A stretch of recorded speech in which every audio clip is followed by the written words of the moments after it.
quote that we had in meditation today, I don't know if anybody remembered it here, the Viktor Frankl quote. Between stimulus and response, there is a space. In that space is our power to choose our response. In our response lies our growth and our freedom. Now, the reason that I'm offering this today, the reason that it is in my purview once again, is because for the last couple of weeks, I have been immersed in the upswell of the good with money into the relaxed money experience as we move into this next year. And so Relaxed Money is the year-long program that Glenn and I were in, which has to do with money and the nervous system. And then Good with Money is the 3-day sort of free thing that is jam-packed with a whole bunch of stuff, but is the gateway to, going into the year-long program. And I had such a positive and profound experience with my year last year, knowing that I probably only did about 15% of the work, but it was so impactful, especially going to the live event in Nashville, that I wanted to share at least the 3-day workshop with people in my life because there was so much stuff in there. And so for the last few days, the cart has been open for the year-long program. And so there have been these extra workshops and things like that where Kate Northrup is coming on and just talking about what you get, the benefits and all that kind of stuff. But I really, really appreciate this one because it speaks directly to the third principle that we talk about in New Thought, which is personal responsibility.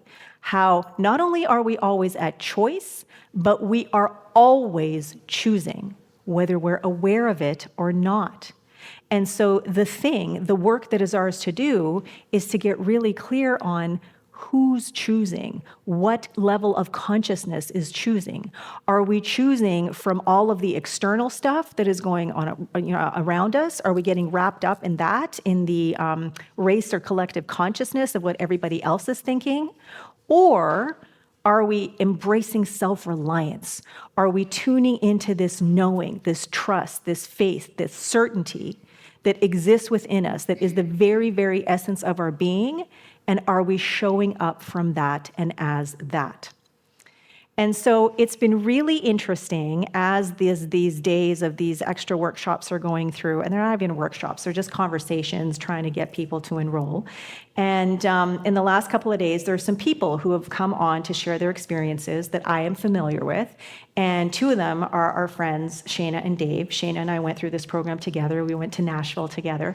And I know Shayna from years ago, met her through the Center for Spiritual Living, Victoria. And so she and Dave, her husband, their video was chosen as one of the finalist videos to win the big 3 prizes that they were offering for the next year. And today they were talking about their experience as a couple. And one of the things that I already knew was that Shayna was super gung-ho in doing this, but Dave was like, there's no way. I don't want to do it. This doesn't feel good. I'm not interested. But he did it because he loves his wife. Okay? And so this made me think, how many times in our life do we do stuff out of love? Because we care for someone, because we believe in someone. How many times do we do that for ourselves? Right? Now, the other thing that came up was yesterday, there was a woman who was talking, who's gone through this program, I think she said 3 times already, and every time she gets more and more and more out of it, because it's not a situation of like, it didn't work, so you got to do it again. It's just that, like with our spiritual evolution, there's always more to lean into. There's always more to uncover, to rediscover, to embrace, to embody, to be expanded by. There is always more. And so what she was talking about was avoidance. How for the first year, she basically was like, ostrich in the sand, not looking at her numbers, didn't want to know because she knew that she wasn't going to like what she was going to see. But then when she finally did, she was so surprised. And the thing that I really, really appreciated that just like jumped out at me was, she said, avoiding not only allowed me to not see the debt, but it also allowed me to not see the abundance. And so this kind of made me think to, who here has ever had their heart broken? Okay? And at some point after that heartbreak, when it's fresh, has anyone here gone, I'll never love again? Like, I am done. Like, that's it. I don't want to ever go through that pain again. That is too much. Okay? And so we make that decision, right? But we make that decision out of pain, out of anguish, out of fear, out of desperation, out of the external stuff, the circumstances, not from the knowingness that, yeah, we can close ourselves off from all of that, but that at the same time, we're closing ourselves off to the infinite possibilities of experiencing a bigger, more profound, more intimate love that we aren't even aware of yet, right? And I feel like for most of us, we probably get to that stage and then we open up again, right? And so here, it was so cool because she's talking about how, yep, she saw these numbers and yep, there was debt and whatever. But because she also finally took a look, like peeled off the Band-Aid and was like, okay, no matter how bad it's gonna be, I'm gonna look at this stuff. She also discovered that she had an investment account that she completely forgot about that had $179,000 in it. Okay? Now, I don't know how that happens, but it happened, right? And the whole point was she was so determined to not see the bad stuff that she wasn't seeing the good stuff either, that was there all along. And so this takes me to this between stimulus and response quote, where, there's the stimulus of like having to do the work, having to look at the numbers, having to do something you don't want to do. And then there's the action that you're going to take. What's happening in between? What is that action being informed by? What are the choices that are being made, and what are you anchored in as you're making those choices? And so it really depends on what it is that you're willing to pay. And it really depends on who it is or what level of consciousness you're paying from. So the title of my talk today is The Price of Growth and Freedom. So we want to be able to grow. We want to be able to be free to experience everything that is ours to experience, the infinite possibilities of life, and yet we can totally trip ourselves up. We can stay stuck in thinking small and like, I'm too scared, I don't know, whatever. And so if we want to grow, there are some price tags for this growth, right? One of those is being willing to open up to the new and unknown. New and unknown is different. New and unknown is unfamiliar. And we need to be able to, or we need to be willing to feel whatever it is that comes up when our unconscious, our psyche is going, You have never experienced this. We don't know what's going to happen, and so we're just going to maintain the status quo, and we're just going to do the things that we've been doing up until now. You got to be willing to go, no, I don't know what's going to happen, but I'm open. Another price tag, failure. Oh my God, what if it doesn't work out?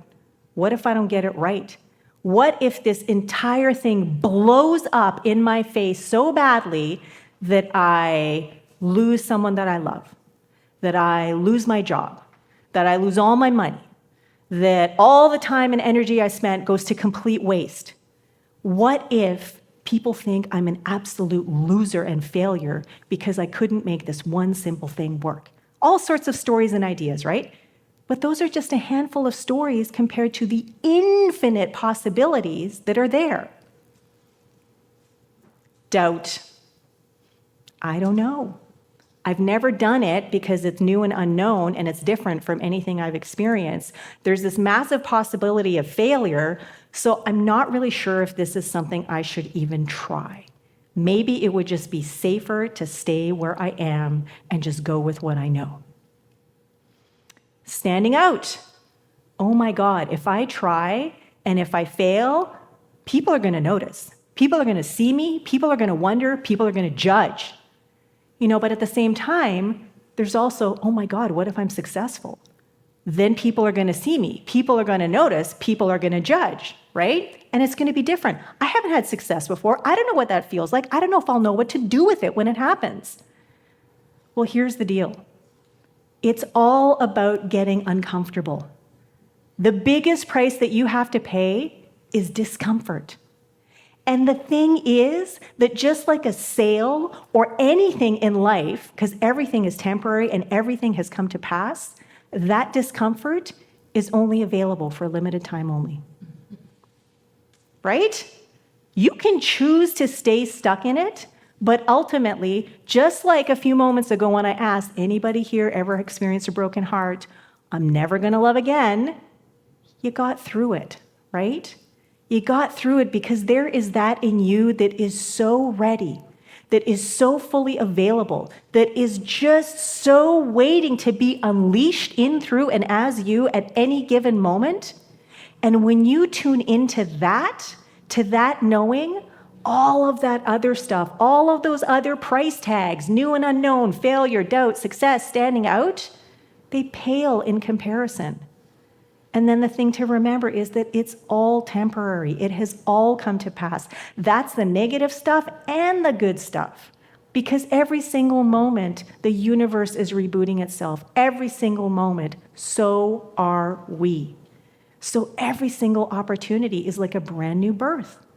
Every single moment is a death in itself. So how are you going to choose? And what are you going to choose in that space between stimulus and response?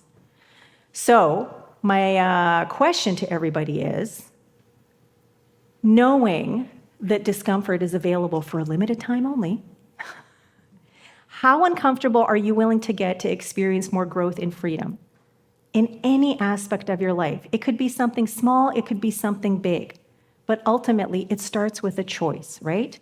And then that choice is further enhanced with commitment. And that commitment is amplified through practice. Committed practice, practice commitment, either way.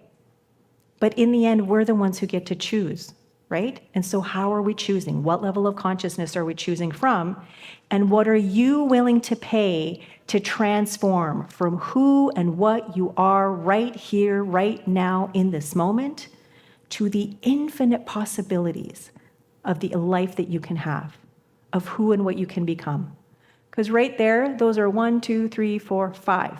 5 little price tags out of infinite, right?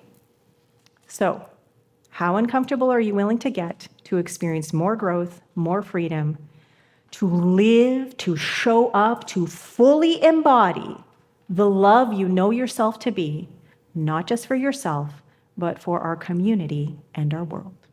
Thank you, and so it is.